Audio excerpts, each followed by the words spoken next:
തരുൺ മൂർത്തിക്കൊരു ഒത്തിരി നന്ദി.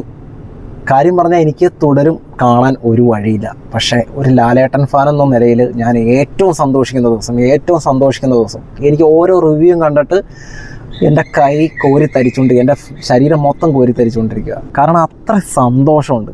കാരണം ഇത്രയും ഡീഗ്രേഡ് ചെയ്യപ്പെട്ട ഒരു മനുഷ്യൻ, ഒരു മലയാളി, ഇത്രയും പഴി കേട്ടൊരു മനുഷ്യൻ, എന്നും അയാളുടെ അഭിനയം തീർന്നു, അയാൾ അങ്ങോട്ട് പോയി, അയാൾ ഇനി ഇല്ല, എന്തൊക്കെ കാര്യങ്ങൾ അയാളെക്കുറിച്ച് പറഞ്ഞു. എന്നിട്ട് എന്തായി?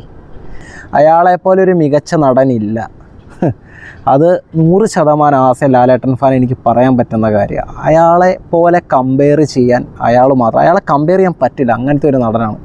അയാളെ യൂസ് ചെയ്യേണ്ട പോലെ യൂസ് ചെയ്ത് കഴിഞ്ഞാൽ കറക്റ്റായിട്ട് അയാൾ ഔട്ട്പുട്ട് തന്നിരിക്കുക എന്ന് കാണിച്ച സിനിമയാണ്. അത് ഓരോരുത്തരുടെ റിവ്യൂ എന്ന് മനസ്സിലാവുന്നുണ്ട്. ആ സിനിമ കണ്ടില്ലെങ്കിൽ കുഴപ്പമില്ല, കാണാൻ ഒരു സാഹചര്യമില്ല, എന്ത് ചെയ്യാൻ പറ്റും?